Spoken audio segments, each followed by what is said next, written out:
సంబంధించిన సినిమా రంగంలో కొన్ని సంవత్సరాలుగా ఉన్నవాళ్ళు, అలాగే దాదాపు 7-8 సినిమాలు నిర్మించిన పి అంజయ్య గారు, పారిజాత హోమ్స్ అండ్ డెవలపర్స్ ఈ కార్యక్రమానికి అతిథిగా వచ్చారు. పి అంజయ్య గారిని మాట్లాడుతుందో కోరుతాం.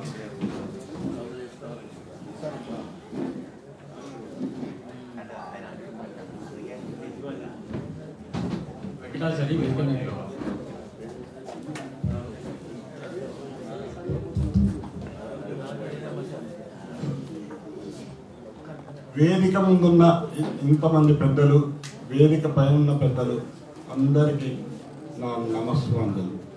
ఈరోజు శ్రీనారాయణ రెడ్డి గారి గురించి ఎంత చెప్పి ఇంతమంది పెద్దలు, కవులు, మేధావులు ఇంతమంది చెప్పిన తర్వాత ఇక మనం చెప్పడానికి ఏం లేదు. ఆయన గురించి చెప్పాలంటే సూర్యుని ముందు కొవ్వొత్తు వెలిగించుంటే అంత ప్రజ్ఞాశాలి, అంత ప్రకాశవంతమైన అతనికి పదవులు ఏ పదవి ఇచ్చినా పదవికే ఇవన్నీ వస్తుంది తప్పితే అది కాదు. ప్రతి ఆయన వైస్ ఛాన్సలర్గా చేసిన, రాజ్యసభ మెంబర్ చేసిన, సినీ రచయిత అయినా ఆఖరికి 83లో ఎన్టీ రామారావు ముఖ్యమంత్రి అయినప్పుడు సెక్రటేరియట్కు తెలుగు పేర్లు పెట్టేటందుకు శ్రీనారాయణ తప్ప వేరే రచయితలు దొరకలేదు.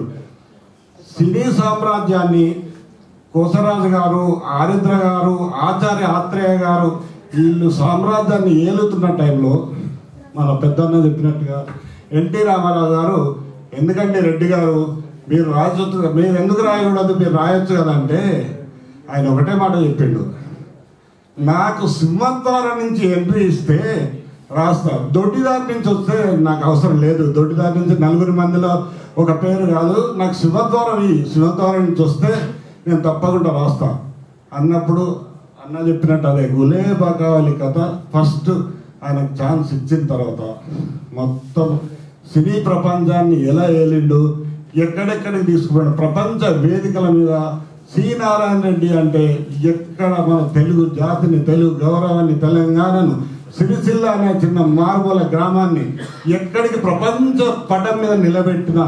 మహాకవి, మహాజ్ఞాని, మహామనిషి శ్రీనారాయణ రెడ్డి గారు.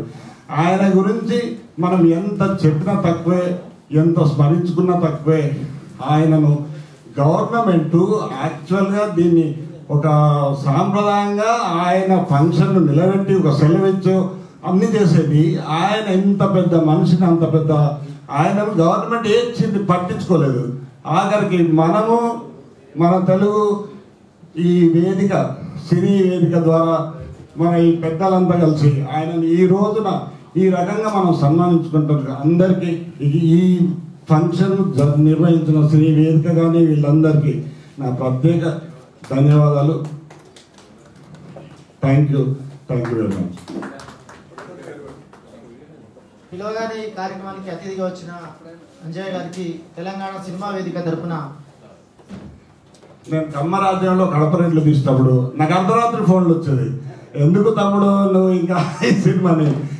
అట్లే ఫుడ్ ప్రొడక్షన్ మీద అది మన క్యాథరిన్, ఈ సిద్ధార్థ వీళ్ళతో కూడా తీసినాం, ఒక 5-6 సినిమాలు తీసినాం. మొత్తం ఈ సినిమాలకు నేను ఎంత థియేటర్ల గురించి కానీ ఇంకా నేను దగ్గర 20 కోట్లు ఖర్చు పెట్టి తీసినాం.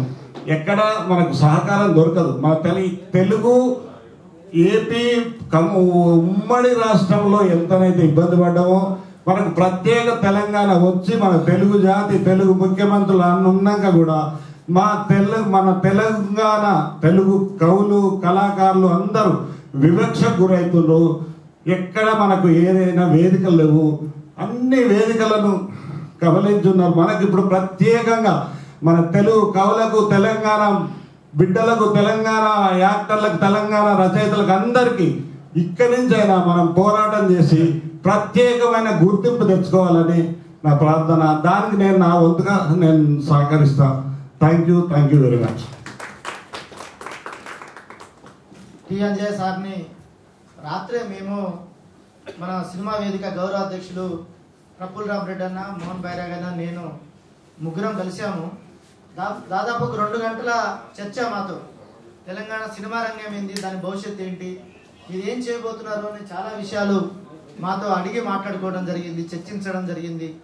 మీరు ముందుకు వెళ్ళండి, ఈ కాన్సెప్ట్తో పనిచేస్తున్న వాళ్ళందరినీ కూడా కలుపుకొని పండి మీ వెనక నేను ఉంటాను, నిలబడతాను. మేము సినిమాలు తీసి నష్టపోయినాము, మాలాగా మళ్ళీ కొంతమంది ఇప్పుడు వచ్చే జనరేషన్ నష్టపోవద్దు, ఖచ్చితంగా తెలంగాణ అస్తిత్వాన్ని కాపాడండి, మీ వెంట మేము ఉంటామని నాకు ధైర్యాన్ని ఇస్తూ, ఖచ్చితంగా ఎన్ని పనులున్నా, బిజీగా ఉన్నప్పటికీ కూడా ఎన్ని పనులున్నా ఖచ్చితంగా ఈ కార్యక్రమానికి వస్తా అని అన్న మాట ప్రకారం కార్యక్రమానికి హాజరై మాట్లాడిన టి అంజయ్ గారికి తెలంగాణ సినిమా వేదిక తరపున ధన్యవాదాలు తెలియజేస్తా ఉన్నాం. ఆ సమయం ఇంకా మాట్లాడే వ్యక్తులు కూడా ఉన్నారు. అలాగే ఇప్పుడు ప్రస్తుతం బల్లెపల్లి మోహన్ గారు సంగీత దర్శకులు, చాలా సీనియర్.